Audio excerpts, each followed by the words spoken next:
la închisoare, nu mai am răbdare. La închisoare, inima mă doare. E greu la închisoare, în lanțuri și zăvoare. E greu, e foarte greu, aici unde-s eu. E greu, e foarte greu, aici unde-s eu. La 5 deșteptarea, la 6 echiparea, la 7 beau cafeaoarea, ce cu lacrimi în ea. La 7 beau cafeaoarea, ce cu lacrimi în ea.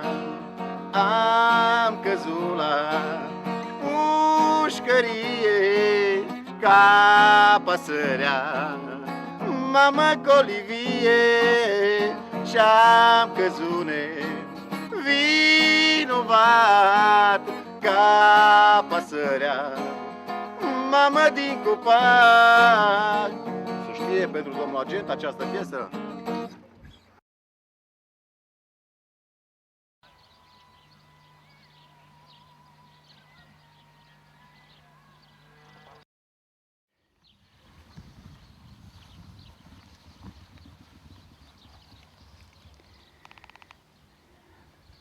Negro Calmin.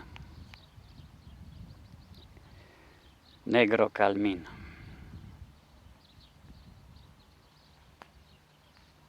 Negro Calmin. Zona interzisă.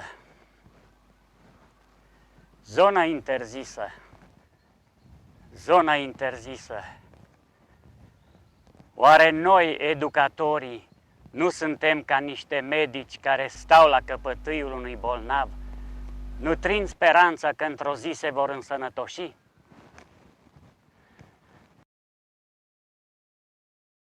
Cora, Argento, Corbo, Black, Docar, Darina, Ela.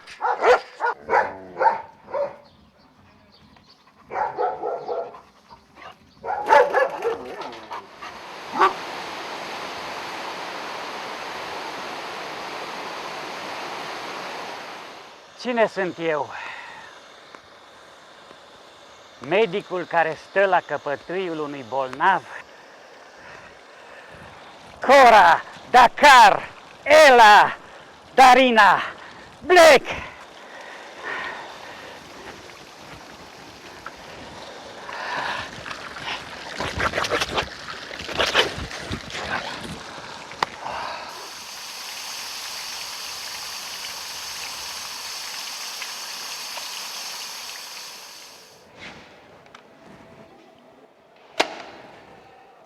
Adică Ludovic, dobitocule. Uneori mă cată gândul cum de voi ăștia deștepții sunteți atât de proști.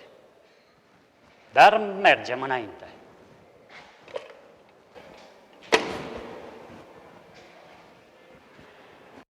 Avem gardă de noapte obișnuită, adică 6. Și garda de zi a fost tot așa, adică 7.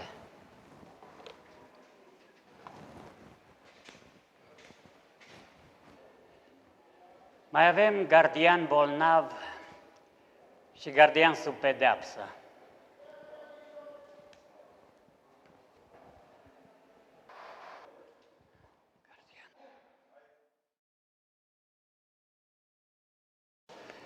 Au mai fost deținuți capabili, ordonanțe la tribunal, tăietori de lemne, arestați bolnavi.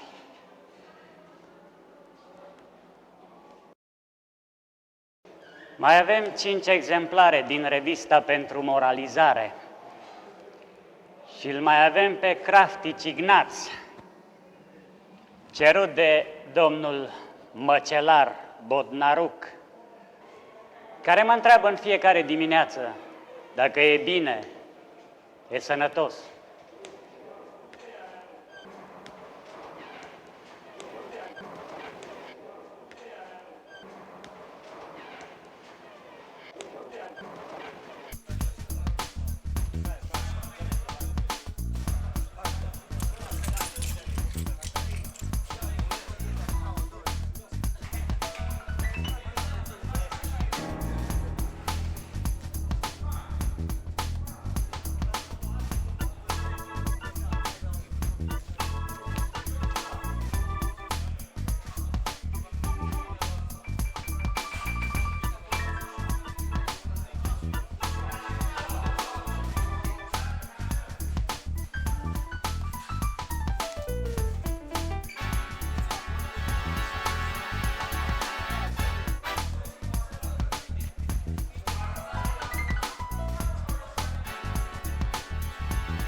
Parea s-a terminat.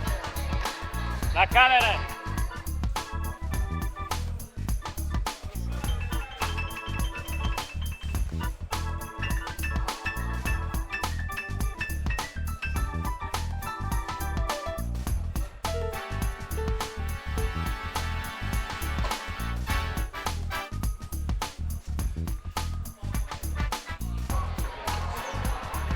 Cameră!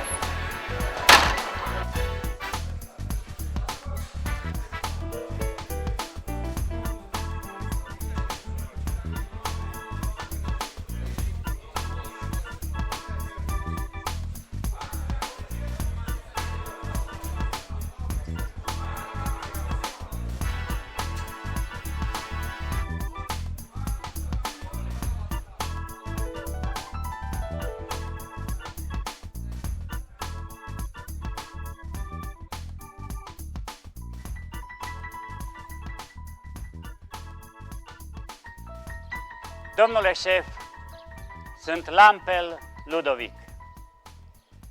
Mi-ați încredințat acest penitenciar. Vă mulțumesc. Tata 4 fete, de măritate greu. Eu, personal, m-am obligat către patrie ca la ieșirea din serviciu să restitui toată munițiunea și efectele care mi se vor încredința și să răspund de orice degradare a lor înainte de termen, ori la vreo pierdere prin furt care m-ar duce la imputațiuni. Sunt foarte mândru că am avut acest curaj în fața patriei. Toți sunt foarte sănătoși, foarte robuști, au aptitudini, energici și buni executanți ai ordinelor care li se dau. Domnule șef, eu sunt inteligent și am cunoștințele necesare și care se cer. Sunt bine educat, format și pregătit. Am o rană vindecată la piciorul drept, contactată în timpul unui război mondial. Dar dacă privești cu atenție, vezi că șchiopătesc puțin. Domnule șef, știu că niciodată nu trebuie să-ți faci de lucru cu minore.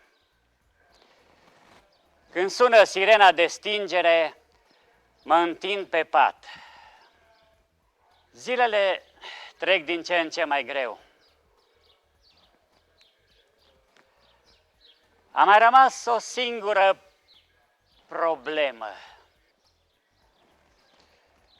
Închei aici, scriindu-vă că mă bucură încrederea pe care mi-ați acordat-o.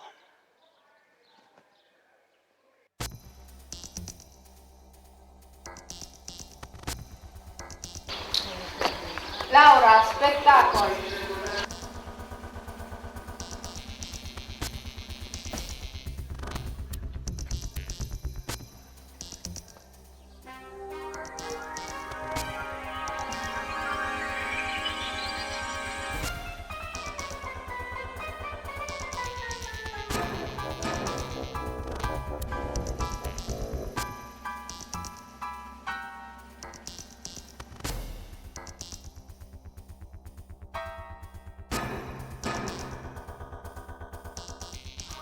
Da, domnișoară.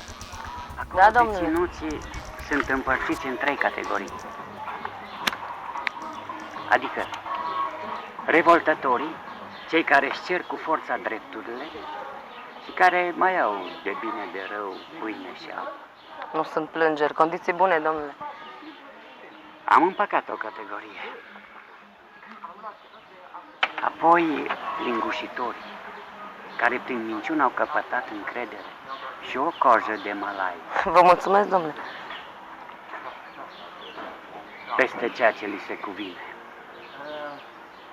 Și ultimii sunt inconștienți, incapabili să-și ceară dreptul. Vă atrag atenția că ne apropiem de ziua de 7 aprilie și știți cum e, cu cât e mai aproape săracul. Creierul lor disperat făurește planul de evadare. Le curg lacrimi pe obraz. Îi mai ajut și eu. Am priceput. Libertatea începe în 7 aprilie, domnule. Pentru ceea ce fac, Dumnezeu mă vede în cele mai nepătrunse cupe ale sufletului meu.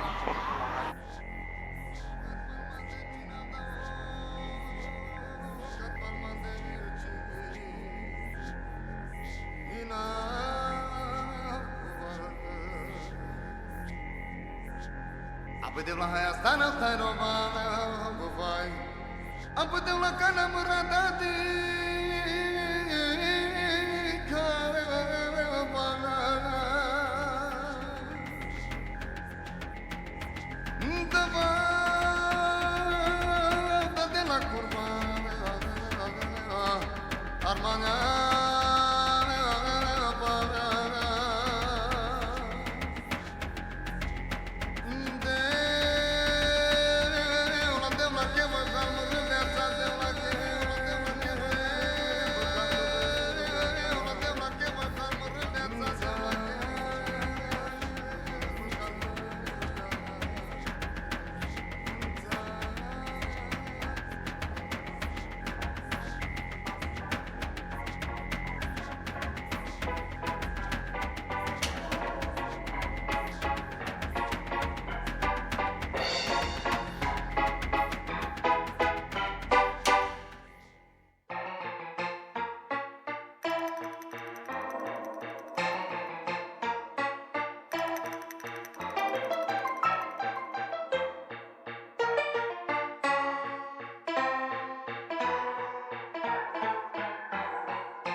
Casa de modă Linda.